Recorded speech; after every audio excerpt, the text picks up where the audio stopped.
Now, if you have more than one criteria that must be true, then we can make use of the AND operator within our if evaluation section.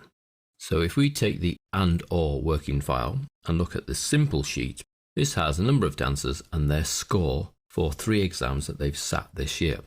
Now, if they happen to achieve greater than 55% in every single one of those exams, then they pass the year. So let's have a look at how we could achieve that with an if.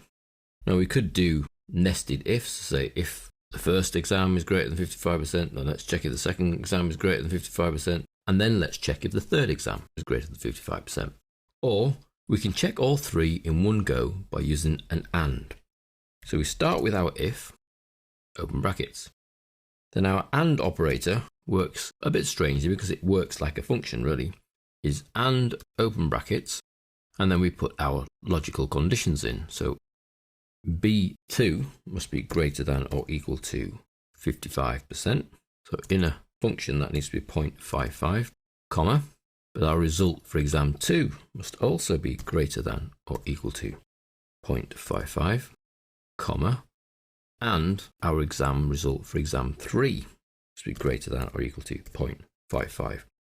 And then because that's the final condition, we close our bracket for the AND operator.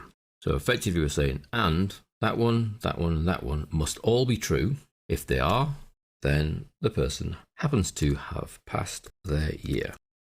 If not, so even if one of them doesn't meet the 55% requirement, then they get a fail. Close brackets. And that actually is a shorter and easier function to write than 3 nested ifs. Return, and poor Jill again has failed. Everything stays relative here, the C2, the D2 and the B2, so we can replicate that formula. And we have Sally managing to pass, John's a fail, Jane's a pass, fail for Mike, even though he had 2 very high scores, he's failed 1 exam, therefore he's failed the year, pass for Gemma, and then a fail again for Zoe. So that's using the AND operator inside the if statement. Now that AND operator can be used in a more complicated format with our graded sheet, where we're actually looking to give a grade. So not just whether they've passed or failed, but whether they've achieved merit or distinction. And in order to get the merit or distinction badge, they must meet the requirements for every single exam. So although Sally here has got a distinction in exam 1 and then 2 passes, she would not get a distinction for the year because she hasn't effectively got 3 distinctions.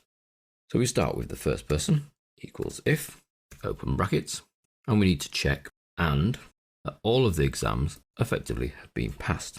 So greater than or equal to the pass percentage, comma, second exam is greater than or equal to the pass percentage, and then the third exam is greater than or equal to the pass percentage. Close bracket for the and. That ends that logical test. If the logical test happens to be true, so they have passed all 3 exams, what we then need to do is check whether they've actually got the merit for all 3 exams.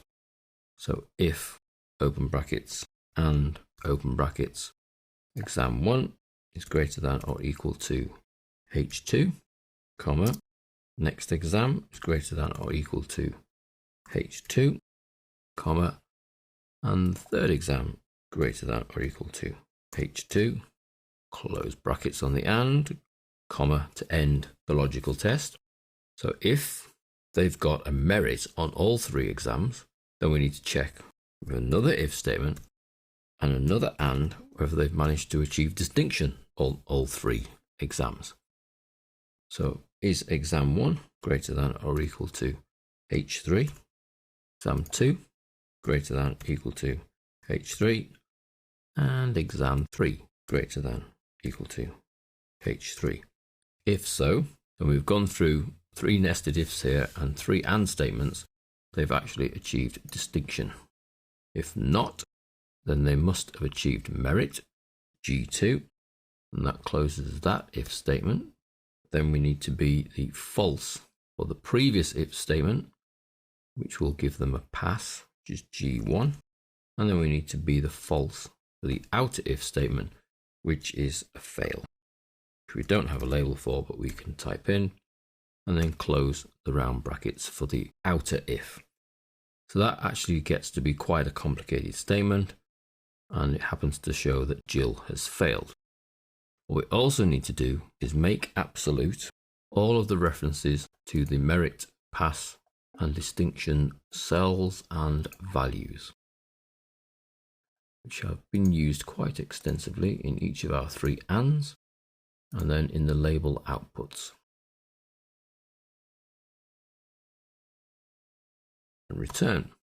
All the absolute making does is allow us to copy that formula. And we see Sally has passed, then there's a fail, then there's a pass, then a fail, then a pass, then a fail. Now, if Gemma here happened to get a distinction in her last exam as well, would she get a distinction for the year? Yes, she would. So the logic in there is working.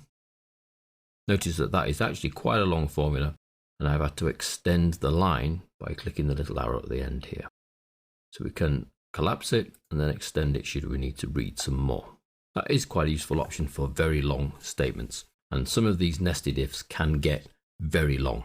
So that's the AND statement used within the if.